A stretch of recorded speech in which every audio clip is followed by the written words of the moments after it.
autorités congolaises de ce qui se préparait. Je ne le pense pas. Mais vous n'êtes pas sûr? Un agent sur place a peut-être pris une initiative. Enfin, pourquoi pas, après tout, si ça pouvait aussi améliorer nos relations avec les Congolais.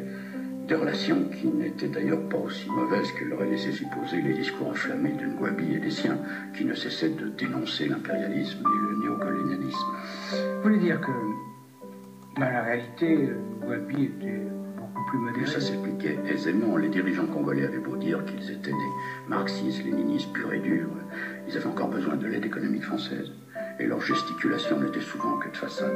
Au fond, ils étaient restés très francophiles. Ouais, par conséquent, il n'était pas question de susciter un nouveau complot. C'est ça, même si à Paris, on n'aurait pas été fâché de voir tomber Marianne Ngouabi. Le voir remplacé par un président plus docile. Oui, nous savions que tôt ou tard, ça se produirait. Il suffisait d'attendre et éventuellement de donner un petit coup de pouce au bon moment. C'est-à-dire qu'à Paris, on avait déjà connaissance de manœuvres visant à éliminer le président congolais. Je peux même vous révéler qu'un des meilleurs amis d'Ngouabi, Yombi Opango, un des officiers qui était venu le libérer après son arrestation et qui commandait maintenant l'armée, avait envoyé des signaux très clairs. Précisé. Ce Yombi voulait savoir quelle serait l'attitude de la France s'il prenait le pouvoir. Et que lui a-t-on répondu? On ne l'a nullement dissuadé, mais on ne lui a pas non plus promis une aide. Non, on lui a simplement laissé entendre que s'il réussissait, Paris examinerait favorablement toute nouvelle demande d'aide économique. C'était un encouragement. C'est bon, bien, c'est ce que Yombi, qui deviendra président de la République congolaise après l'assassinat de Marianne Ngouabi. Ça me paraît donc très clair. Oui, mais il se passera encore plusieurs années entre le moment où Yombi a envoyé ses signaux et la mort de Ngouabi. Toutefois, le verre était déjà dans le fruit, c'est certain, mais si Yombi n'est pas passé à ce moment-là à l'action, c'est que les autorités congolaises devaient faire face à une autre menace, celle de l'opposition de gauche. Quand là? En 1972, les éléments de gauche de l'armée et des gauchistes du Parti congolais du travail tentent un putsch. Le meneur, c'est un certain Ange Diawara. Y a-t-il eu, là aussi, des interventions extérieures? Là encore, on peut soupçonner Mobutu. Enfin, je n'en ai pas la preuve. Et puis, il paraît invraisemblable que le président zaïrois ait pu appuyer un putsch entrepris par des gauchistes. Il aurait pu être tenté de déstabiliser le pouvoir congolais. C'est vrai, enfin ça, je n'en sais rien. Ce qui importe, c'est que ce nouveau complot échoue. De nombreux putschistes sont tués, d'autres sont arrêtés. Au total, plus de 2000 personnes sont emprisonnées. Et le chef, là, ce Diawara, il a réussi avec quelques autres à s'enfuir et il crée un maquis. Mais l'armée le pourchasse et un an plus tard, il tombera sous les balles des militaires congolais. Et son cadavre et ceux de ses compagnons seront publiquement exposés à Brazzaville. Vous voyez que votre ami Ngouabi savait ne pas être tendre lorsqu'il le fallait. Je n'ai jamais dit que c'était mon ami, hein. Je l'accorde. Le chef de l'État en profite donc pour épurer les rangs de l'armée et du parti. Il y gagne quelques moments de tranquillité, mais ça ne durera pas. L'instabilité politique est chronique, la situation économique se dégrade rapidement et les relations avec la France se gâtent. Pourquoi exactement? La République populaire du Congo accuse notre pays de l'asphyxier économiquement. Mais ces accusations reposent sur quelque chose de sérieux? Disons qu'elles ne sont pas tout à fait fausses. C'est vrai que la Compagnie des Potasses du Congo, qui procure au pays une grande partie de ses ressources, réduit peu à peu son activité malgré les demandes pressantes de Brazzaville. Et d'autre part, Elf Aquitaine, qui exploite les gisements pétroliers congolais, extrait moins de pétrole que prévu. Volontairement? La Compagnie nationale prétend que ses experts ont surévalué les réserves congolaises. Je vous répondrai simplement qu'un bon quart de siècle après, le pétrole continue aujourd'hui encore à couler à flot au large des côtes congolaises. Enfin, Elf Aquitaine refuse obstinément d'augmenter les redevances qu'elle doit verser au gouvernement congolais. Ça, c'est peut-être de la mauvaise volonté. N'oubliez pas que notre compagnie pétrolière a d'abord été créée pour être le bras économique de notre présence en Afrique. Elle obéit donc aveuglément au gouvernement. Et si elle réduit sa production, ce n'est sans doute pas innocent. Alors, soyons francs, Paris veut donc étrangler Brazzaville? Ça y ressemble, et l'explication se trouve aux frontières. Jacques Foccart, si longtemps chargé des affaires africaines sous De Gaulle puis Pompidou, a naturellement suivi de très près l'évolution de la situation congolaise. Et il a confirmé que Yombi Opango avait pris contact avec la France dès le début des années 70. Quant au premier complot, celui du lieutenant Kikanga, voici ce qu'il déclare à ce sujet. Le 23 mars 1970, je suis au balcon pour assister à la première tentative de déstabilisation du régime, celle du lieutenant Pierre Kikanga, un lari comme l'abbé Youlou, qui attend son heure dans sa retraite en Espagne. À la tête d'un commando, Kikanga a opéré son coup manqué en partant de Kinshasa. Je suis justement en visite à Kinshasa. Du bureau présidentiel où je me trouve, on voit le fleuve. Mobutu est agité et peu attentif à notre conversation. Il fait des allées et venues vers la fenêtre. Soudain, on aperçoit un petit bateau. Mobutu s'excuse et se précipite sur son téléphone. Il a des conversations très animées, en lingala, avec plusieurs interlocuteurs. Je le quitte sans recevoir d'explication, mais peu après, j'apprends le coup d'État qui vient d'être tenté à Brazzaville et son échec.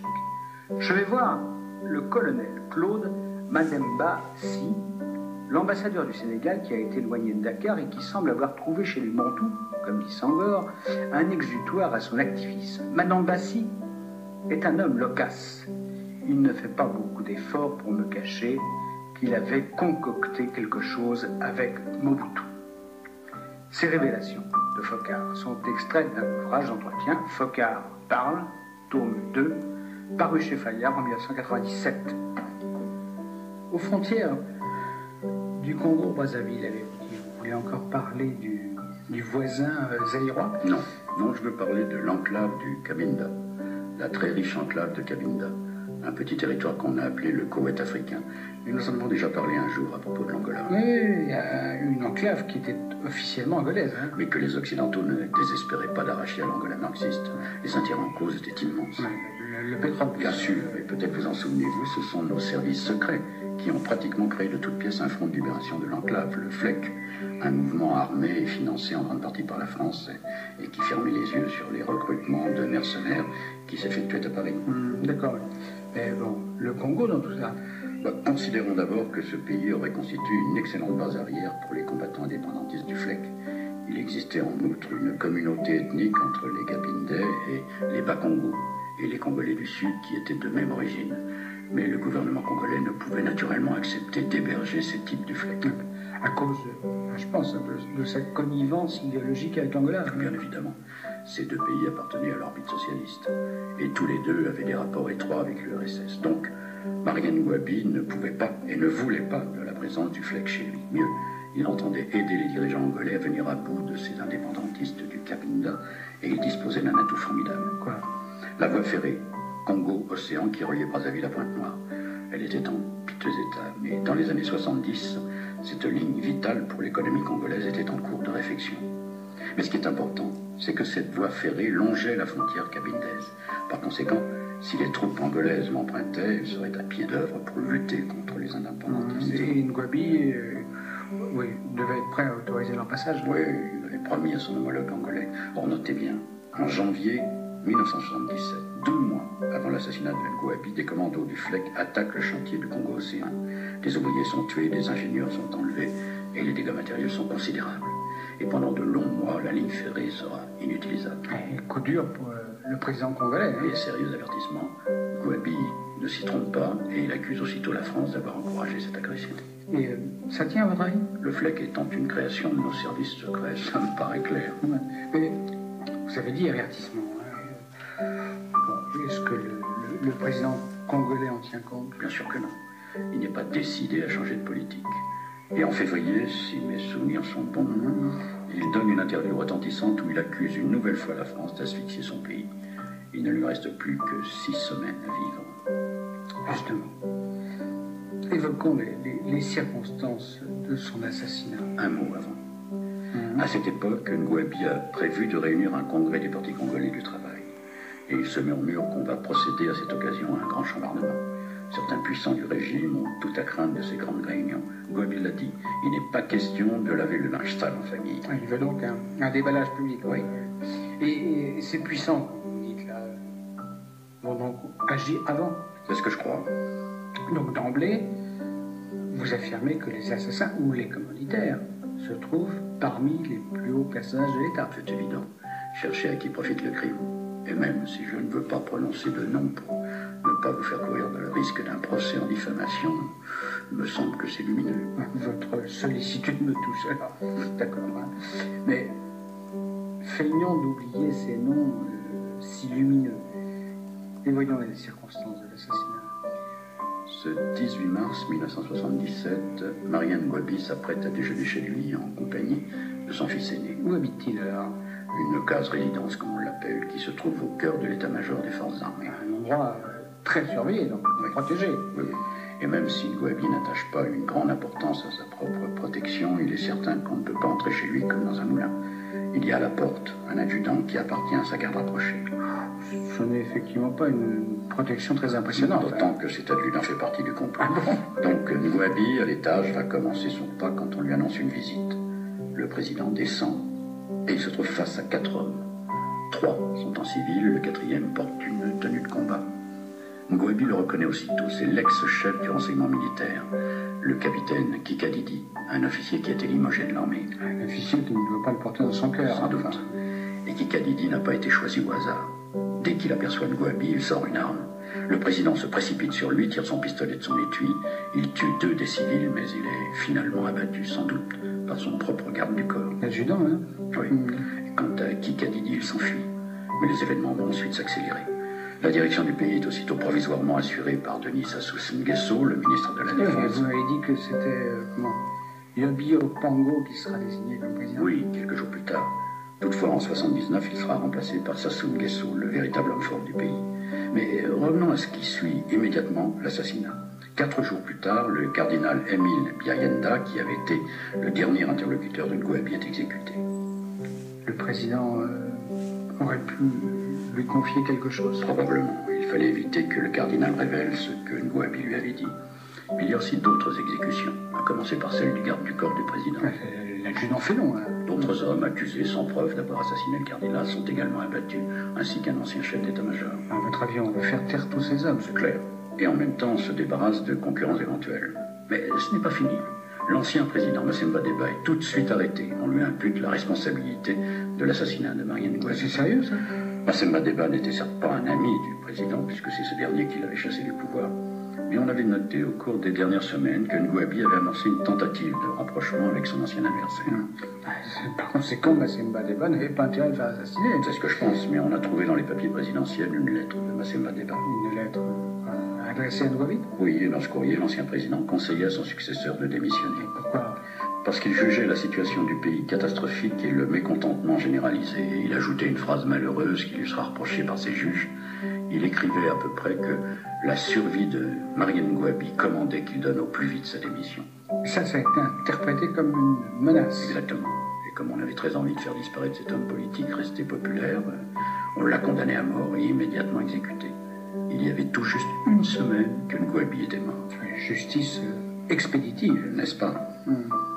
Et Kikadidi, l'assassin? Retrouvé 1 an plus tard dans un quartier de Brazzaville, il sera immédiatement abattu. Une liquidation pour éviter qu'il ne parle, lui aussi. Ouais. Ça y ressemble. Enfin, ça ne vous étonnera pas, la disparition de Mariam Ngouabi se traduira par un réchauffement très spectaculaire des relations avec la France. Mais enfin, le contraire vous aurait naturellement étonné. Un officier, Pierre Anga, ancien aide de camp de Mariam Ngouabi et proche du colonel Yombi Opango, aurait été chargé de rédiger un rapport sur la mort du président congolais. Or voici ce que je lis dans l'ouvrage déjà cité de Sénène Andria Mirado. Son rapport soutiendra-t-il dans une déclaration de 1987, enregistrée sur cassette, a été détruit et lui-même exclu du comité parce qu'il avait dénoncé l'actuel président du Congo, Denis Sassou Nguesso, comme le véritable cerveau de l'assassinat du président Mariam Ngouabi. En réalité, et dès la formation du comité militaire, Pierre Anga avait réclamé le poste de ministre de la Défense et de la Sécurité dévolu à Sassou Nguesso. Il tempêta tant et si bien que Sassou menaça de démissionner si Pierre Anga devait rester au sein du comité militaire. Le choix se fit immédiatement. Anga quitta le comité. Il n'accepta jamais cette éviction. En septembre 1987, refusant d'être interrogé dans le cadre d'une enquête sur une tentative de coup d'État contre Denis Sassou Nguesso, devenu chef de l'État en février 1979, Pierre Anga prend le maquis dans la forêt d'Ikongono, au nord du Congo. En juillet 1988, les commandos de l'armée congolaise lancés à ses trousses le rattrapent et l'abattent. Mort d'un témoin gênant, ça y ressemble. Enfin, il semble bien que Ngouabi savait sa mort proche. Sinon, comment expliquer cette phrase prononcée dans un discours 5 jours avant ton assassinat. Lorsque ton pays est sale et manque de paix durable, tu ne peux lui rendre sa propreté et son unité qu'en le lavant avec ton sang. À samedi prochain, et je vous rappelle que sur notre site France Inter,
Voici le village du